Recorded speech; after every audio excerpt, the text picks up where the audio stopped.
Welcome, Eagle fans, to the weekly Coaches Show brought to you by McDonald's of North Monroe, located at the intersection of Finks Hideaway and Highway 165 North. Want to thank McDonald's for taking care of us all year, helping us host these Coaches Show. And, Coach, it's Week 12 or Week 2, depending on how you look at it. We're in the regional round. Week 2. There you go. We're in Week 2 then. It's the regional round of the LHSA Football State Championship playoffs, coming off a win in the by district round, 49-13 over the Glenbook Apaches. And Coach, the first thing I want to start out with is it was a bounce back game, and so that was good to see. How do you feel about your teams? I was extremely proud of the way we did bounce back, and just again we had talked about that. You know what? 9-1 is great regular season. Regular season's over. Everybody is 0-0. It's a brand new season. We have to have a new attitude and renewed energy. And I felt like the guys came out this week and practiced like that. And then again to go out against, I felt like Glenbrook is a very well coached team. They got kids. They're tough kids. Again, we've seen that through the years and battling them in football a couple of years ago and in other sports. And I thought our guys came out and played with just a high energy and enthusiasm, and execution was great. And, I thought it was one of our best games we played all year long. And so I was really excited about it, pumped. Yeah, so we talked about it on the broadcast booth. 8 teams in our bracket had a bye. We played the first round, and although a bye would have been nice, we kind of came to the consensus, in the booth, that our team needed to play that week. Man, I agree because if you lose week 10, I really trying to look back. I don't know that I can think of a lot of years that we've had a bye after a week 10 loss, and so.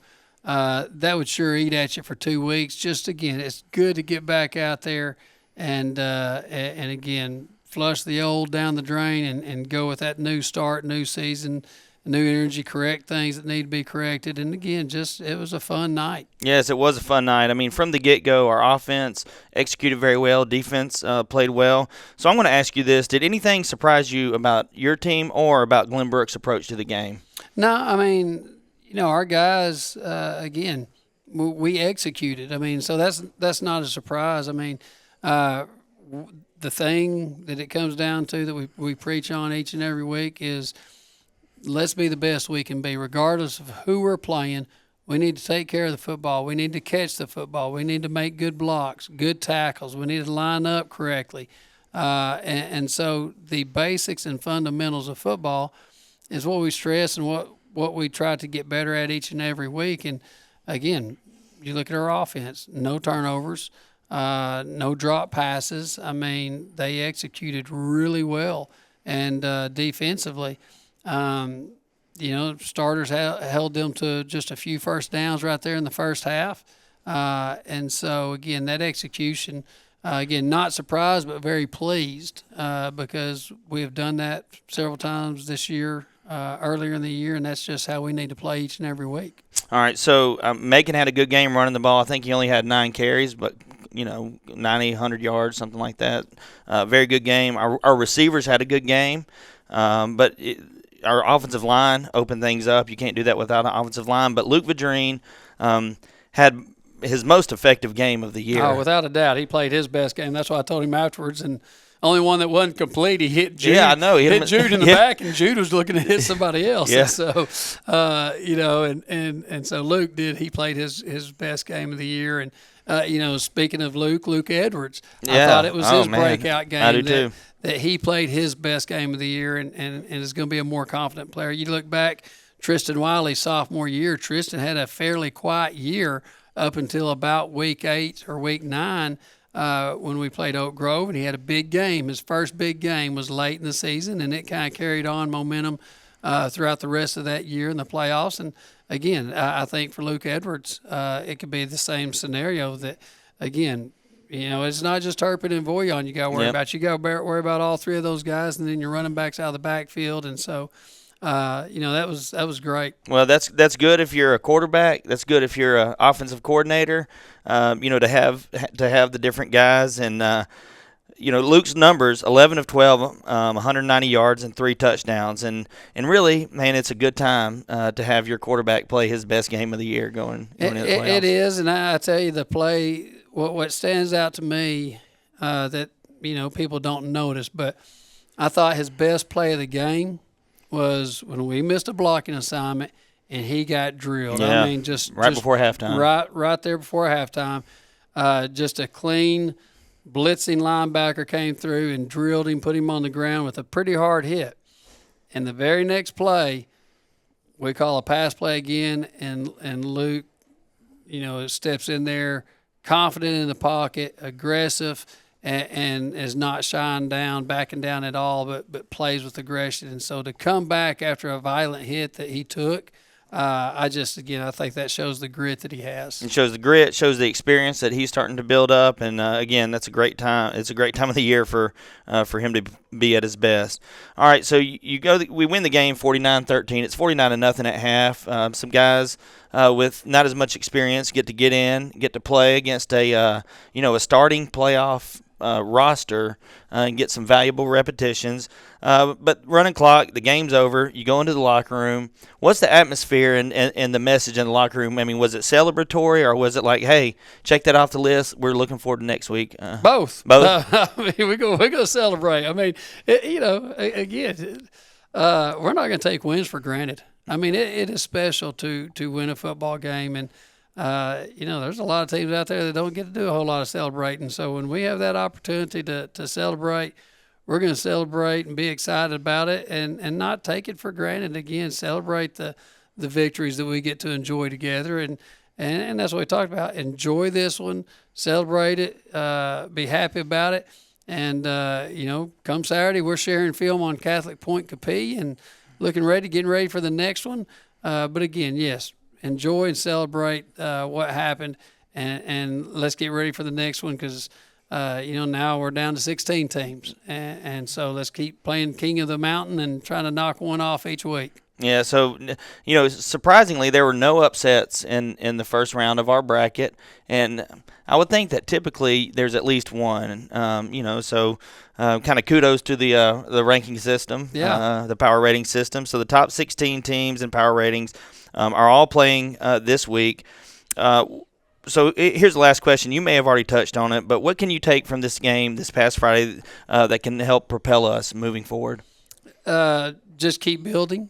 Keep going out there, keep executing, keep getting sharper. I feel like one thing that has happened, and it should at this time of the year, is that our practices, they're becoming a lot crisper, cleaner, not taking as long because we're not having to correct as much in our team settings and stuff. And so, again, that's one thing that I think it is happening and it should be.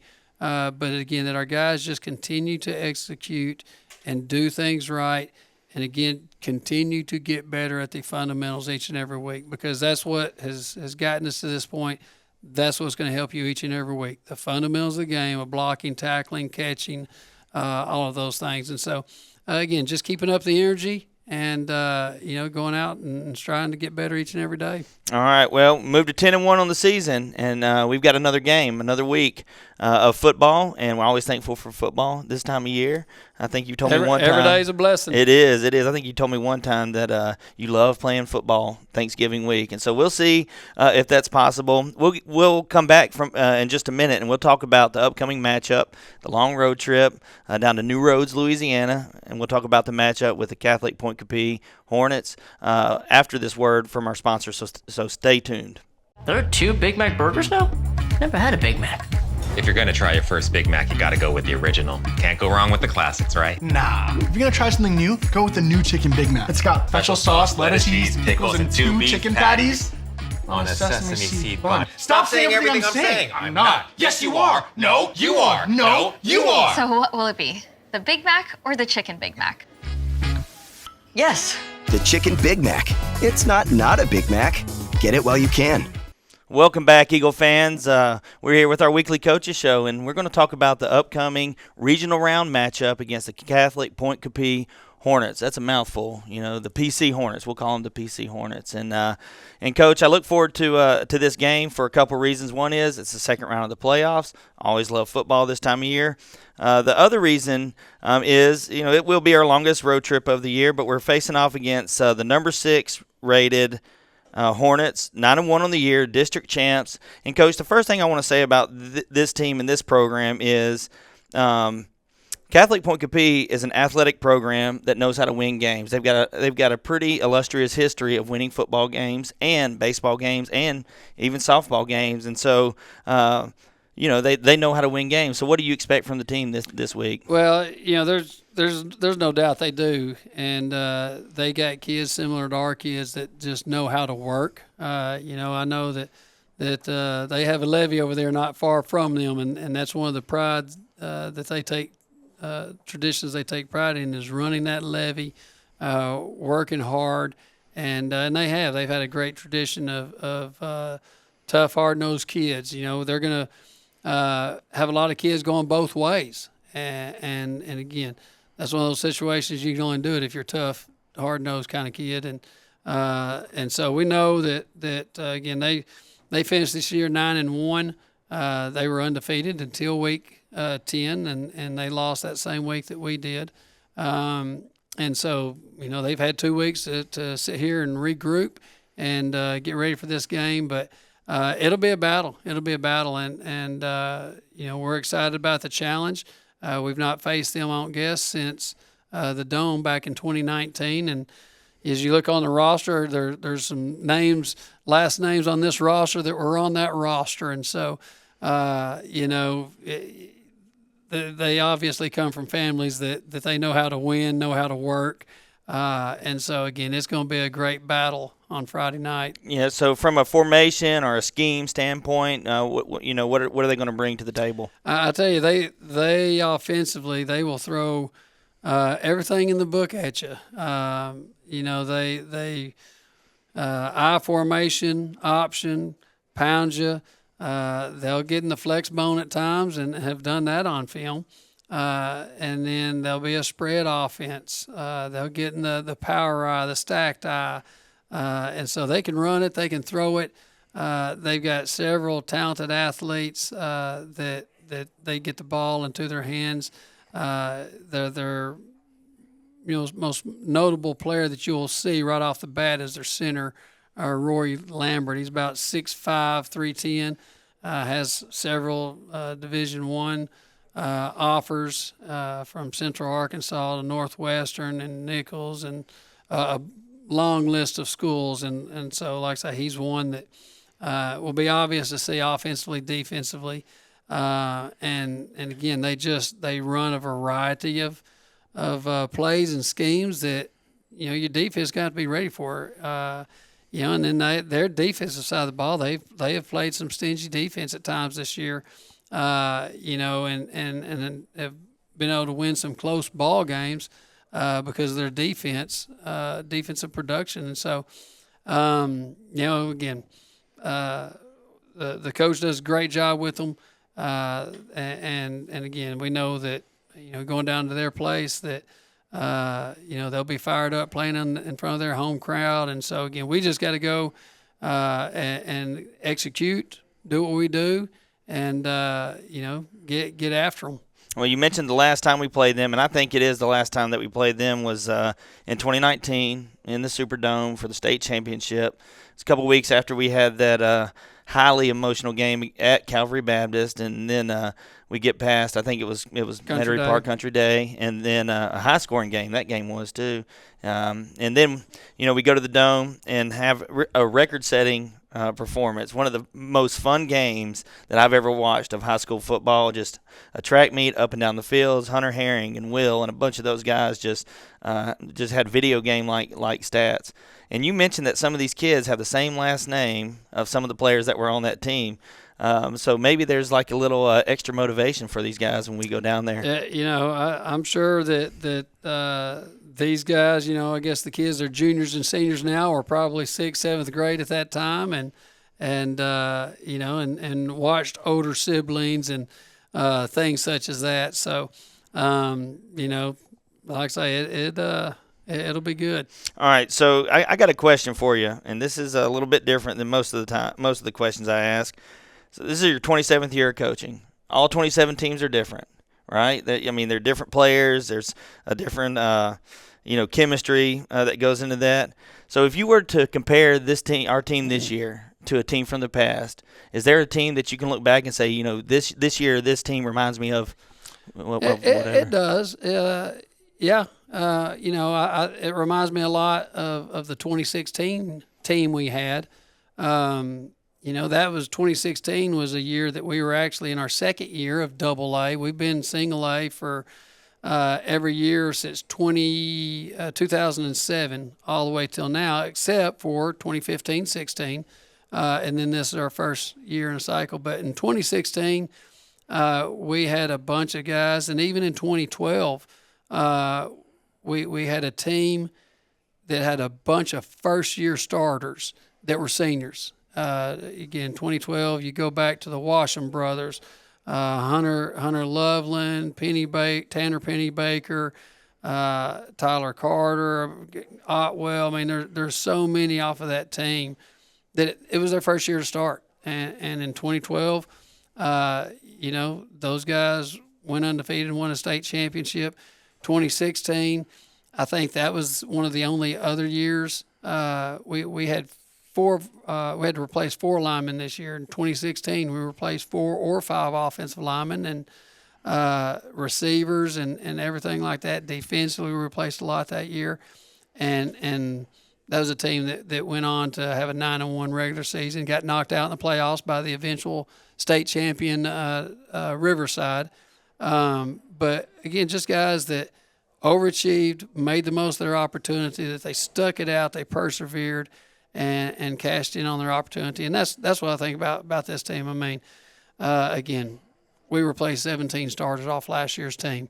And again, these seniors, the character to stick it out and step up when it's their time to lead and just do a great job of it. Again, so many guys, it's their first year, but they're playing with emotion, enthusiasm, passion, and not making any excuses. Their expectation is a state championship, just like any other team, whether we have 17 starters coming back or whether we lost 17 starters. That these seniors have stepped forward and carried on that tradition and that attitude, and continued to build the brotherhood of OCS football. Because that's one thing that I hear from our freshmen, especially, is the thing that they're enjoying the most is that building that relationship with guys that are not in their class, that are older, that they just older guys take them in and they build a bond and help these guys feel special. And so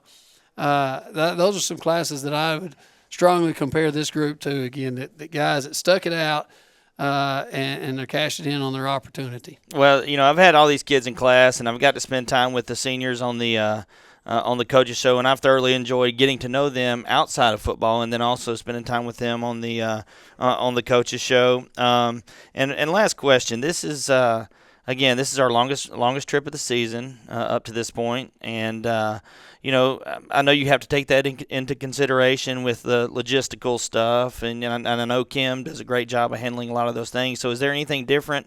I'm sure practice, up until Thursday and Friday is pretty much the same. But what's your schedule for Friday on travel day? Yeah, and these guys have done it before. We've been blessed to go a long way in the playoffs for several years now, and have taken some long road trips and things like that. But normal week of practice, and then on Friday we'll eat a team breakfast together, and that morning, and then be here at the field house for a little while, and we'll head out at noon, travel down and grab us a pregame meal along the way, and then get over there to New Roads, to Point Coupee, around 4:15 to 4:30, and go through our normal routine. And so, the difference is, instead of the kids lounging around in the field house for an hour and a half or two, relaxed, they can relax on the bus. Yep. I mean, so again, that's part of it, and I think our guys are mature enough to handle all that stuff real well. All right, Coach. Well, again, I want to thank you. I hope this isn't our last coaches show. I hope we get a win this week against the Hornets, and look forward to watching our boys play on Friday night down in New Roads, Louisiana. I hope as many fans can come as possible. And, again, I hope we have another coaches show next week, Thanksgiving week, so we'll have to work on our own logistics for next week. Look forward to that family time. And so I do want to thank you for taking the time out to do this. And I hope you guys, again, can make it to the game Friday night. If not, you can tune into the live stream that's on YouTube. You can listen on MixLR or 92.3 The Wolf. And, Coach, until next week. Sounds good. Go Thank Eagles. you. Yes, sir.